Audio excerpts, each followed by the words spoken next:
guys আজি মই first টাইমৰ কাৰণে এটা এক্সপেৰিমেণ্ট কৰিবলৈ গৈ আছো মতলব ৰ'ব আপোনালোকক বেক কেমেৰা পৰা দেখাই আছো মই যে চিকেন বনাই আছো আৰু চিকেনৰ লগত আজি মই এই বস্তুটো দিম অলৰেডি মই হালধি আৰু নিমখৰে সিজাই লৈছো মই কেতিয়াও ট্ৰাই কৰি পোৱা নাই বা কেতিয়াও শুনাও নাই কাৰোবাৰ পৰা মানে আজি হঠাৎকে মানে খাবলৈ মন গ'ল মানে ট্ৰাই কৰিব মন গ'ল চাও কেনেকুৱা লাগে আপোনালোকে কোনোবাই যদি ট্ৰাই কৰি পাইছে মোক জনাবচোন মই কিন্তু ফাৰ্ষ্ট টাইম ট্ৰাই কৰি আছো দেই কেনেকুৱা লাগে মই গম নাপাওঁ খাই লৈ নিশ্চয় আপোনালোকক জনাম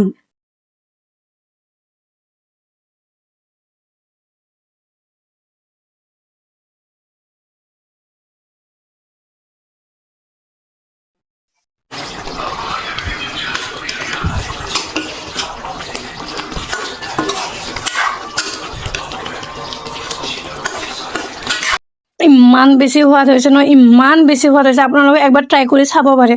বহুত বেছি টেষ্টি হৈছে গাইছ এনেকুৱা মই ফাৰ্ষ্ট টাইম খালো বাট মই ভাবা নাছিলো ইমান টেষ্টি হ'ব যে বহুত বেছি টেষ্টি হৈছে গাইছ আপোনালোকে যোনে ট্ৰাই কৰা নাই ট্ৰাই কৰি চাব পাৰে